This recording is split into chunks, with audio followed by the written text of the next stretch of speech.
Pernah ngerasa ngelawan ego? Sering ya? Pernah left group?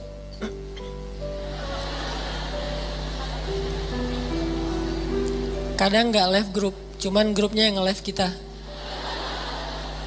Gimana grupnya nge-left kita? Tadinya grupnya rame, chat, broadcast, segala macem, tiba-tiba sepi. Kenapa sepi? Ternyata mereka bikin grup baru, dan cuman kita doang ya nggak dimasukin ya. Ini namanya bukan left group, grup left kita. Saya pernah ngerasain kayak gitu. Kenapa ini sepi nih? Ternyata bikin yang baru. Adminnya mantan. Enggak, bercanda. Jadi mungkin kita pernah rame sama orang, pernah clash, pernah sakit hati, pernah baper. Apalagi kadang orangnya itu orang dekat kita, keluarga, pasangan, orang tua, mertua, adik kakak, sahabat, yang pasti rasanya nggak nyaman. Kita tuh nggak pengen lama-lama diam-diaman, pasti kayak gitu. Cuman kok nggak ada kekuatan ya untuk bisa memulai bicara duluan, mungkin nyapa duluan, atau senyum duluan, atau say hi duluan, ngejapri duluan. Kok nggak ada kekuatan kayak gitu? Yang terjadi justru kita kayak pasif nungguin dan berharap dia duluan yang nyapa kita. Diam-diam sebetulnya berharap, tapi nggak pengen kita yang duluan. Nah, ini namanya ego nih. Hati kita secara jujur sebetulnya pengennya udah deh nggak usah gini-gini amat, nggak usah diam-diaman terus. Udah deh kita mending netral lagi, biasa lagi, cair lagi. Dengan geng kita, mungkin geng kecil yang dari SD, SMP, SMA udah barengan. Terus baru pisah, nikah dia duluan, kita tinggal sendiri misalnya. Kan suka kayak gitu tuh, ada baper-bapernya, nggak pengen lama-lama. Tapi yang terjadi udah lebih seminggu nggak ada yang duluan datang untuk menyapa, karena dua-duanya menjaga ego. Berat rasanya untuk ngelawan ego dalam diri sendiri. Ini sering terjadi dalam kehidupan kita. Dan yang lebih fatal lagi dengan orang tua nih. Sampai kalau dengan orang tua atau dengan mertua lebih berat lagi tuh. Kadang dengan pasangan aja bisa kayak gitu. Kita berharap udahlah cair lagi, ngobrol lagi kayak kemarin. Tapi ada rasa berat pengen yang duluan. Nah, gimana cara kita bisa menjaga melawan ego kita sehingga tetap bisa menjaga silaturahim, menyambung silaturahim, berdamai dengan orang-orang yang dekat dengan kita selama ini ketika ada masalah. Ini pembahasan yang luar biasa penting, walaupun mungkin kita udah pernah baca hadis-hadisnya, pernah dengar ceramah-ceramah tentangnya. Setidaknya hari ini kita pengen refresh lagi semangat kita untuk melawan ego. Melawan ego itu dalam kehidupan kita tuh ada banyak macam, teman-teman. Pertama, melawan ego ketika kita harus mengakui kesalahan kita. Ini berat nih. Mengakui bahwa kita salah itu berat. Dan yang membuat kita sulit mengakui kesalahan kita, walaupun secara jujur di dalam hati kita nyadar kalau kita tuh salah, tapi nggak pengen ngaku, itu pasti ego. Nah, ada satu kisah yang luar biasa, kisah ketika Nabi SAW selesai perang Khaybar. Perang Khaybar itu perang paling besar antara kaum muslimin dengan orang Yahudi di Madinah. Ini paling besar dan bisa dibilang perang terakhir Nabi SAW. Setelah itu udah kayak nggak ada lagi perang-perang yang sulit. Ini perang Khaybar. Perang Khaybar, setelah selesai perang, ada beberapa tawanan perang. Salah satunya adalah calon istri Nabi, orang Yahudi. Siapa namanya? Sofia. Jadi salah satu tawanan perang Khaybar itu adalah Sofia. Suaminya terbunuh dalam perang Khaybar, saudaranya terbunuh dalam perang Khaybar, ayahnya terbunuh dalam perang Khaybar, pamannya terbunuh dalam perang Khaybar, keluarga besarnya banyak yang terbunuh dalam perang Khaybar. Dan cuman mungkin bisa dibilang dia sebatang kara yang selamat dalam perang Khaybar dan jadi tawanan kaum muslimin. Akhirnya Nabi datang ke tenda para tawanan perempuan Nabi mencari tahu di mana Sofia karena dia anak kepala suku. Ditunjukkan oleh sahabat, masuklah Nabi dengan beberapa orang sahabat ke dalam tenda Sofia, dan Sofia waktu itu komen dalam postingan itu tuh. Kata Sofia, Muhammad adalah orang yang paling aku benci saat itu. Gimana enggak? Ayahnya dibunuh, pamannya dibunuh, saudaranya dibunuh, suaminya dibunuh. Keluarga besarnya banyak yang terbunuh dalam perang Khaybar. Sehingga kata Sofia, Muhammad adalah orang yang paling aku benci waktu itu. Jadi Nabi datang ke Sofia dalam kondisi Sofia itu lagi benci banget sama Nabi. Ngelihat wajah Nabi juga gak mau. Apalagi nge-follow. Ngelihat wajahnya aja gak mau. Kalau Nabi request mau follow, pasti di blok. Jadi benar-benar nih, Sofia lagi marah berat dan lagi baper berat sama Nabi, lagi benci banget sebenci-bencinya, dan lagi sedih sesedih-sedihnya. Gimana nggak sedih, kehilangan satu keluarga aja sedih, ini apalagi satu keluarga besar, termasuk orang yang paling penting dalam hidupnya, ayah dan suaminya. Apa yang dilakukan Nabi? Nabi datang minta maaf kepada Sofia. Apakah Nabi salah? Tidak. Apakah Nabi zalim kepada keluarga Sofia? Tidak sama sekali. Tapi Nabi tidak punya ego di dalam dirinya. Beliau datang meminta maaf kepada Sofia. Masuk ke tenda Sofia. Sofia, maafkan aku atas kematian ayahmu. Maafkan aku atas kematian suamimu. Maafkan aku atas kematian saudaramu, pamanmu, keluarga besarmu. Kemudian Nabi menjelaskan apa yang sebenarnya terjadi. Aku udah ngasih kesempatan buat ayahmu, tapi beliau menolak. Beliau malah menyerang kami, beliau malah zalim kepada beberapa kaum muslimin dan seterusnya. Nabi menjelaskan, meminta maaf, menjelaskan, meminta maaf, menjelaskan, meminta maaf, terus menerus sampai akhirnya luluh hati Sofia, dan tiba-tiba Sofia menjadi jatuh hati kepada Rasulullah SAW. Lihat luar biasanya Nabi dalam meminta maaf. Bukan maaf ya, udah selesai pergi. Enggak. Beliau minta maaf sampai Sofia jatuh hati kepada beliau. Itu gimana caranya tuh? Orang yang tadinya benci banget jadi cinta banget. Sehingga kata Sofia, beliau terus meminta maaf dan menjelaskan, meminta maaf dan menjelaskan, meminta maaf dan menjelaskan, sampai akhirnya beliau menjadi orang yang paling aku cintai di muka bumi. Ini luar biasanya akhlak Nabi SAW. Jadi Nabi itu bukan hanya bisa bikin orang yang lagi bete jadi happy, malah orang yang jadi lagi haters banget jadi followers dan fans berat. Bukan fans lagi, loversnya jadi pencinta. Ini artinya ada pelajaran gimana melawan ego. Mengakui bahwa kita salah, walaupun posisi Nabi sebetulnya beliau gak salah. Namanya perang pasti ada adu fisik segala macam. Lagian kalau kita baca kronologis cerita perang Khaybar, maka kita akan lihat bahwa Nabi itu udah toleran banget, udah ngasih kesempatan banget, udah ngasih banyak tawaran-tawaran yang gak harus perang deh, udah kita damai aja. Tapi mereka gak mau, akhirnya gak bisa dihindari, terjadilah perang. Kalau kita baca kronologis panjangnya perang Khaybar. Tapi dalam kondisi Nabi gak bersalah, Nabi gak zolim, Nabi gak pernah mencurangi hak orang lain, Nabi masih datang kepada perempuan ini untuk meminta maaf. Gimana dengan kita yang mungkin kondisi kita nggak seperti Nabi yang suci, yang maksum. Pasti ada salahnya kita.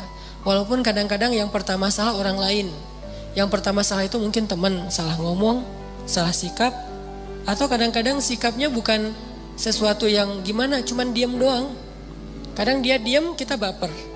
Akhirnya bapernya tuh berlarut-larut sampai keinget lagi yang dulu-dulu, jadilah diakumulasi jadi rame. Emang sih dia dari dulu tuh kayak gitu, dibawa yang dulu-dulu. Padahal katanya dulu udah dimaafin. Tapi masih dibawa lagi.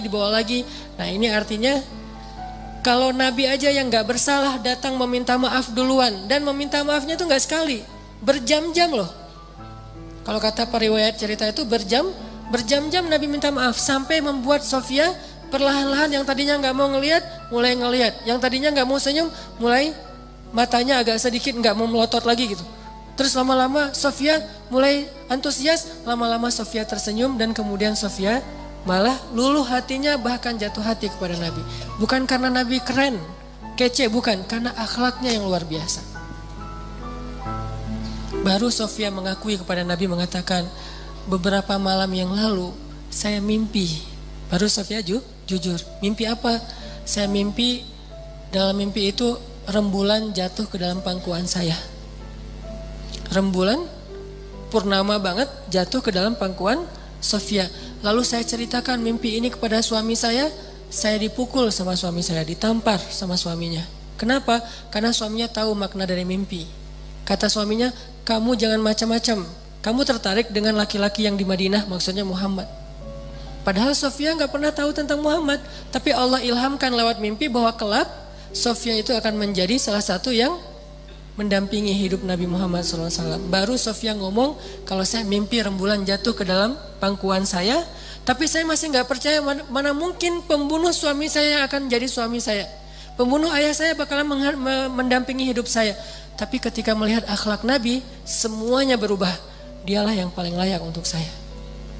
Ini melawan ego dengan cara meminta maaf. Dan itu nggak gampang. Tapi walaupun itu nggak gampang, justru karena dia sulit, balasan di sisi Allahnya luar biasa. Sehingga ada kaidah dalam fikih, al-jaza min jinsil amal, al-jaza ala qadril masyaqqah. Balasan itu tergantung sulitnya beramal. Balasan itu tergantung sulitnya beramal. Makin sulit dalam beramal, makin besar balasan di sisi Allah Subhanahu wa taala. Jadi kalau kita ngerasa meminta maaf, mengakui kesalahan itu adalah hal yang berat, yang sulit, berarti itu ibadah yang luar biasa pahalanya. Lebih gampang mana coba saya tanya? Meminta maaf atas kesalahan kita dengan sholat sunnah qobliyah 2 rakaat. Lebih gampang sholat sunnah. Bahkan terkadang lebih gampang tahajud daripada minta maaf. Kadang-kadang lebih gampang melaksanakan tahajud. Ada orang tahajudnya rajin tapi gak pernah mau ngaku kalau dia salah. Kan berarti lebih sulit meminta maaf ya. Maka dari itu menjadi salah satu indikasi bahwa meminta maaf dalam kondisi tertentu pahalanya lebih besar daripada ibadah tahajud. Kenapa? Karena dia lebih sulit. Al-jaza'u ala qadril masyaqqah. Balasan itu tergantung tingkat kesulitan dalam beramal. Ada 2 orang yang datang ke masjid, yang satu jarak rumahnya cuma di sebelah masjid, yang satu lagi jauh dari masjid. Kemudian kondisinya hujan, sehingga dia hujan-hujanan datang ke masjid dingin, berdiri di shaf pertama di belakang imam, barengan nih. Tapi pahalanya beda, tergantung apa? Tergantung kesulitan. Yang satu dekat masjid, pahalanya pahala berjamaah. Yang kedua jauh dari masjid, pahalanya berjamaah dan effort yang lebih. Begitu juga kita ketika kita ngerasa ada ego yang harus kita lawan. Makin berat ego yang harus kita lawan, makin besar pahala dari ibadah itu. Ini namanya meminta maaf, gak gampang. Bahkan Nabi SAW kadang meminta maaf kepada pasangannya, kepada keluarga besarnya, kepada sahabatnya, kalau beliau pernah menyakiti mereka. Buktinya apa? Sebelum Nabi wafat, dalam kondisi sakit berat, Nabi itu lagi meriang, lagi gigil gitu. Tiba-tiba Nabi berdiri dalam keadaan yang nggak gemetar gitu, nggak kuat berdiri. Nabi berdiri di depan mimbar. Nabi mengatakan, wahai sahabat-sahabatku, wahai sahabat-sahabatku, kalau aku pernah menyakiti kalian sebelum ini, maka maafkanlah aku. Jika kalian ingin mengambil hak kalian untuk membalas, maka balaslah sekarang. Karena mungkin ini adalah pertemuan kita yang terakhir. Bayangin seorang nabi yang jasanya itu udah lebih daripada ibu ke anak kan. Jasa ibu ke anak masih kalah dengan jasa nabi kepada umatnya. Kalau ibu ke anak jasanya apa? Mengandung, melahirkan, menyusui, membesarkan. Kalau jasa nabi bukan cuma di dunia, tapi juga di akhirat. Nabi itu paling berjasa dalam hidup kita, bahkan lebih daripada orang tua kita. Orang tua kita nanti di akhirat ninggalin kita loh. Begitu bangkit dari kubur, semuanya jalan sendiri-sendiri. Bahkan kalau kita dikuburin satu kuburan dengan pasangan kita, cinta sejati nih pengen satu kuburan berdua, nanti begitu bangkit tetap aja nggak saling menolong, bahkan saling meninggalkan. Kenal nggak? Kenal. Jadi pas kita bangkit dari kubur, baru dihidupkan kembali, kita ngelihat ke sebelah, ada dia di sebelah. Itu pasangan kita banget tuh. Bahkan bukan mantan, emang dia istri kita atau suami kita. Gak ada dendam gitu, masih ada rasa kasih sayang gitu. Bangkit dari kubur ngelihat pasangan kita, sama sekali kita gak mikirin untuk menolong dia. Pergi aja sendiri. Dia juga gitu, pergi sendiri. Yauma yafirrul mar'u min akhihi wa ummihi wa abihi wa sahibatihi wa bani likulli imri'in minhum yawma idzin sya'nun yughni. Hari ketika seorang ibu ayah meninggalkan anaknya, ketika istri suami meninggalkan pasangannya, ketika adik kakak meninggalkan saudaranya, ketika sahabat karib meninggalkan sahabatnya, setiap orang sibuk hanya dengan urusannya sendiri-sendiri. Cuman satu orang yang hari itu peduli kepada kita, bukan ayah kita, bukan ibu kita, bukan istri kita, bukan suami kita, bukan guru kita, bukan sahabat kita, bukan geng SD kita, bukan teman satu grup sama kita, bukan siapapun. Terus siapa? Rasulullah Sallallahu Alaihi Wasallam. Cuman Nabi yang paling sibuk di hari itu. Nyari-nyari kita, terus minta ke Allah, ya Allah selamatkan dia, nyari lagi, ya Allah selamatkan dia, terus saja sepanjang waktu. Jadi Nabi itu orang yang paling berjasa. Jadi walaupun kalaupun beliau pernah menyakiti, ya sudah hak beliau untuk dimaafin. Kecil kesalahan beliau kalau pernah pun menyakiti sahabat dibandingkan dengan jasa yang sangat besar. Dan gak mungkin juga Nabi sengaja menyakiti, pasti gak sengaja. Tapi dalam kondisi kayak gitu Nabi masih minta maaf, bayangin. Seorang Rasul, utusan Allah, kekasih Allah, minta maaf kepada umatnya. Terus siapa? Kita sebagai suami harus merasa ego meminta maaf kepada istri. Apakah kita lebih mulia daripada Rasulullah? Siapa kita sebagai istri merasa ego meminta maaf kepada suami? Apakah kita lebih mulia daripada Rasulullah? Meminta maaf kepada orang tua, meminta maaf kepada anak, meminta maaf kepada mertua, teman dan seterusnya. Apakah kita lebih mulia daripada Rasulullah yang udah sempurna? Tapi beliau tetap meminta maaf kepada umatnya. Nabi berdiri dalam keadaan susah payah. Padahal Nabi kalau pengen minta maaf bisa aja mention aja lah, gak usah harus ketemu orangnya kan ya. Tinggal add siapa minta maaf ya, udah. Nabi bisa telepon, Nabi bisa japri, Nabi bisa ngutus orang, kasih tahu ke dia saya minta maaf. Atau suruh ngumumin sama kayak Abu Bakar gitu. Abu Bakar berdiri di atas mimbar, wahai kaum muslimin, Rasulullah lagi sakit keras. Beliau berpesan minta maaf kalau ada salah kepada kita semuanya. Bisa kan? Tapi saking seriusnya Nabi minta maaf, beliau dalam keadaan sangat lemah dan itu sakit yang membuat beliau wafat loh. Berarti sakit keras banget nih. Tapi beliau sempat-sempatin untuk berdiri di atas mimbar dalam keadaan gemetar dan mengatakan, maafkanlah aku wahai kaum muslimin, wahai sahabat-sahabatku. Dan kalau kalian sulit menerima permintaan maaf, maka balaslah sesuai dengan hak kalian. Nabi siap dibalas. Dan itu jujur dari Rasulullah. Tiba-tiba seorang sahabat yang kita tahu Ukasyah berdiri mengatakan, ya Rasulullah, saya akan mengambil kisos. Para sahabat semuanya kaget. Ukasyah kok tega banget sama Nabi, nggak ngelihat Nabi lagi sakit keras. Dan itu kekasih mereka semua. Mereka lebih mencintai Nabi daripada orang tuanya, daripada pasangannya. Makanya ada istilah bi abi wa ummi anta ya Rasulullah. Engkau lebih kami cintai dari semuanya ya Rasulullah. Tiba-tiba Ukasyah bilang, ya Rasulullah, saya menuntut kisos. Karena dulu Rasulullah pernah mencambuk punggung saya ketika sedang mengendarai onta, nggak sengaja kena pas ngangkat kayak cambukan gitu untuk ini onta, kena Ukasyah. Nabi langsung meminta dipapah untuk turun dari mimbarnya, wahai Ukasyah, ambillah hakmu. Sama sekali nggak berubah wajah Nabi, sama sekali Nabi itu nggak merasa, Ukasyah ya sih cuman nggak gitu-gitu amat kali, kan saya lagi sakit, nggak. Ukasyah, kamu gak ngelihat nih wajah saya pucat kayak gini, Ukasyah tega banget sih sama aku. Enggak sama sekali nih Rasulullah, tulus banget minta maaf. Kalau kita kan kayak minta maaf itu basa-basi ya. Minta maaf dengan harapan dia juga ngakuin kalau kesalahan dia lebih banyak gitu. Agak-agak kurang tulus sih, modus banget kalau kita. Kalau Rasulullah itu tulus banget. Begitu Ukasyah minta kisos, Rasulullah turun dan Rasulullah bilang tolong ambilkan cemeti untuk Ukasyah. Diambilkan oleh sahabat. Terus Ukasyah pegang itu, kata Ukasyah, ya Rasulullah, waktu itu saya nggak pakai baju. Nabi pakai baju tebal karena beliau lagi meriang. Kata Ukasyah, waktu itu saya nggak pakai baju. Nabi langsung membuka baju beliau. Gak pakai baju sama sekali. Kata sahabat, ya Rasulullah biar saya aja yang ganti engkau. Ya Ukasha, aku aja yang ganti Rasulullah. Kalau kamu mau tambahin aja 10 kali lipat. Tapi jangan Rasulullah, kami aja yang ganti Rasulullah. Banyak yang jadi relawan pengen gantiin posisi Nabi. Abu Bakar, Umar, semuanya pengen gantiin. Ukasha diam dan Nabi mengatakan, tidak. Itu adalah kewajiban aku untuk Ukasha. Itu hak Ukasha. Minggir. Pada minggir semuanya. Nangis sahabat. Melihat Nabi diperlakukan gitu-gitu amat. Seandainya boleh tuh udah digebukin tuh Ukasha. Cuman kan gak boleh.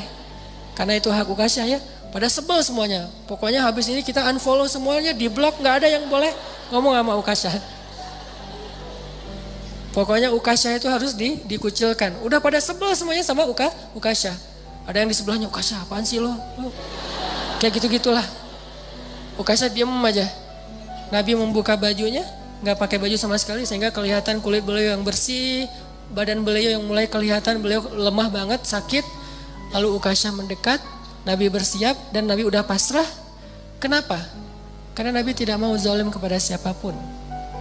Langsung dibuang tuh sama Ukasha semestinya, langsung dipeluk oleh Ukasha, dicium punggungnya Nabi oleh Ukasha. Nabi kaget, Ukasha ada apa? Ukasha ada apa? Sahabat juga kaget, apa-apaan sih ini? Makin kaget gitu. Jangan-jangan kalau zaman sekarang mah ya. Oh ternyata Ukasha melukin Nabi erat banget dipeluk. Terus kata Ukasha, ya Rasulullah, masalah itu jauh-jauh hari udah saya lupakan. Saya itu mah nggak penting. Kalau Nabi mau cambukin aja lagi saya 1000 kali nggak masalah buat saya. Saya hanya pengen kali ini karena Nabi bilang pertemuan terakhir, maka untuk terakhir kalinya saya pengen menyentuh kulit Nabi Muhammad SAW. Tapi nggak usah gitu-gitu amat juga ya kali ya kalau bahasa kita mah. Ini agak-agak unik nih caranya nih. Cuman Allah alam ya kondisi waktu itu, jangan menjudge sejarah. Yang jelas Ukasha meluk, terus Nabi mengatakan kulit yang bersentuhan dengan kulitku maka Allah haramkan dari api neraka. Yang lain pada heboh, oh ya udah ikutan, heboh gitu. Sambil meluk, sambil selfie, ada yang pengen update status gitu kalau zaman sekarang. Kan nggak lupa ya kemana-mana bawa handphone, sadar kamera banget. Lihat gimana Rasulullah SAW itu serius minta maaf. Padahal salah apa sih Nabi kepada umatnya? Kalaupun ada juga nggak sengaja, lagian jasa beliau jauh lebih besar, tapi masih mau minta maaf. Dan minta maafnya itu bukan nunggu sembuh, bukan nunggu sehat. Dalam keadaan sakit keras juga beliau datangin orang untuk minta maaf. Artinya seandainya Ukasha nggak ada di situ, Nabi datangin tuh rumah Ukasha minta maaf. Bukan ditelepon, didatangin orangnya. Didatangin orangnya buat apa? Meminta maaf. Apa yang membuat Nabi begitu luar biasa bisa melawan ego beliau? Iman. Obat ego itu adalah iman. Karena beliau yakin semua yang terjadi di dunia ini nanti akan dipertanggungjawabkan nanti di akhirat. Dan di atas pertanggungjawaban itu ada satu hal lagi. Karena meminta maaf itu adalah salah satu ciri hamba yang dicintai Allah Subhanahu wa taala. Allah tuh cinta banget sama hamba yang senang meminta maaf, baik kepada Allah ataupun kepada manusia. Allah senang banget. Makanya ada istilah li'ajlika rabbi. Apa arti li'ajlika rabbi? Jadikan semua yang kita lakukan itu ini untukmu ya Allah. Kalau karena Allah agak-agak mainstream ya, bahasanya agak kurang berasa. Untukmu ya Allah. Jadi kita meminta maaf, kenapa saya harus melawan ego saya minta maaf? Ini untukmu ya Allah, saya meminta maaf. Ini untukmu ya Allah, saya memaafkan. Ini untukmu ya Allah, saya menahan amarah. Ini untukmu ya Allah, ini untukmu. Semua yang kita lakuin dalam kebaikan-kebaikan di dunia tuh, coba kita niatkan, ini untukmu ya Allah. Kalau bukan karena engkau, saya gak akan sanggup melakukan ini. Jadi bukan untuk suami, bukan untuk teman, bukan untuk orang tua, mertua, bukan untuk orang lain, tapi untuk Allah. Coba niatkan itu. Insya Allah akan lebih ringan.